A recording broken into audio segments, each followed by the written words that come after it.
Hello, we are from ChemPraxis, and in today's video, we will be covering Physics Paper 3, Variant 2, May-June 2024, Question 1.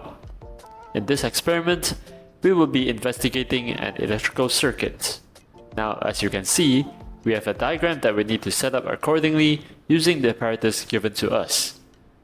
As you can see, we have a capacitor here with us which will need to be on alert, as the polarity on the capacitor and how you connect them matters.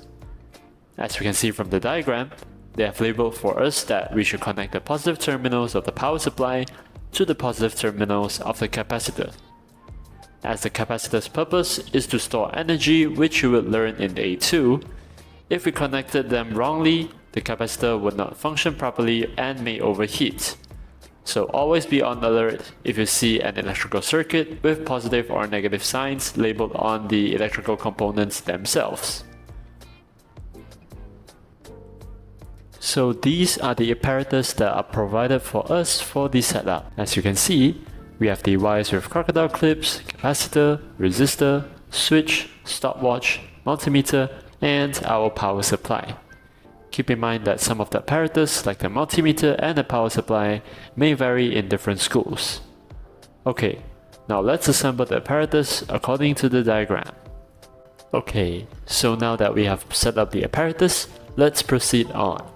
Now, following the instructions, we will need to close the switch for a short time, then open it, which will allow the capacitor to discharge slowly, and start the stopwatch as the voltmeter reading passes approximately 4 volts, and stopping it as the reading passes 3 volts. The reason that I say that we can start the timer approximately at 4 volts is because that the voltmeter reading sometimes may not reach exactly on 4 volts for us to start the stopwatch, as you will see later in the demonstration. So we have our stopwatch here with us, and following the instructions given, we will close the switch for a short time to allow the voltmeter reading to stabilize to approximately the same value as the power supply voltage. Then we'll open it. As we can see, the voltmeter reading will start to fall, and when it passes 4 volts, we will start the stopwatch. And we will stop the stopwatch when it reaches approximately 3 volts. So we get 2.91 seconds.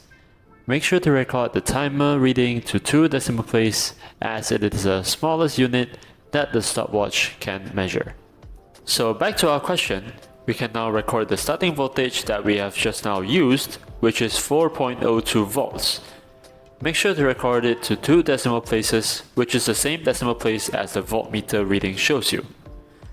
Now for T, always remember when we are measuring time in an experiment, we will always need to repeat a second reading, which I have right here. Then we can only use it to find the average T, which is 3.095 seconds. Now moving on, we will need to choose another 6 sets of starting values of Vs and measure the time T taken for the voltmeter reading to fall by 1 volt from the starting value Vs. So first, we will need to set the maximum and minimum values of Vs, as we will need to use the maximum range that they have provided with us. Now, how do we determine the maximum and minimum values of Vs to use for the experiment? As we can see here, if we immediately start the stopwatch after opening the switch, we might not be able to react fast enough to stop the stopwatch, as the voltmeter reading passes 11 volts quite quickly. So picking the maximum starting voltmeter values of 12 and 11 volts are not recommended, as you may not be able to react and record the time. And now for the minimum starting values of Vs, I would not recommend you to pick the values below 2 volts, as it will take quite some time for it to drop by 1 volt, which would delay your experiment. So now that we have our maximum and minimum starting values of Vs, we can set the remaining starting values in between the range as long as they have a regular interval. For my experiment, I have chosen to use the maximum as 9 volts and my minimum to be 4 volts. Now, let's talk about the number of significant figures of your readings. Remember, for any calculated values from raw measurements, always follow the smallest significant figure of your raw value or one significant figure higher than your raw value with the smallest significant figure. So for your 1 over t, we have our t1 and t2 recorded as 3 significant figures, so we will need to record 1 over t values with the same significant figure as your raw data. Let's move on. Now we will need to plot a graph of 1 over t on the y-axis against Vs on the x-axis to find the gradient and the y-intercept. So this is my graph. As you can see, all the points are as close as possible to my line of best fit, and at least 50% of my grid is being used. Always make sure to label every 2 cm, which is one big box, on your scaling, and the intervals of the scaling are regular. For example, you can use +1, +2, +5, +10, so on and so forth, which is easier to calculate with your scaling. And always remember, for physics graph, you will not need to start from 0. Adjust your scaling and starting point so that you use 50% or more of your graph. Now, we will need to proceed on to find the gradient and the y-intercept. We will use the rise over run method, which is drawing a triangle between the two coordinates picked. Always pick the point that your line of best fit passes perfectly through, and always try to use the widest range coordinates in your line of best fit. Now we have our coordinates. Let's proceed in the calculations. For the gradient, we can just use y2 minus y1 over x2 minus x1 method to find, and for the y-intercept, since our graph is not starting from the origin, we need to use y equals to mx plus c method, as we could not see the y-intercept directly. For the calculated values, you can do 3 or more significant figures.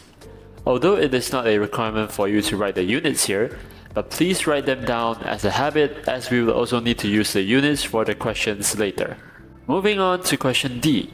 It is suggested that the quantities of Vs and T are related by this equation, where A and B are constants. Using our answer in C3, determine values of A and B. So if we are looking at this equation, it will be overlapped with the equation of y equals to mx plus c.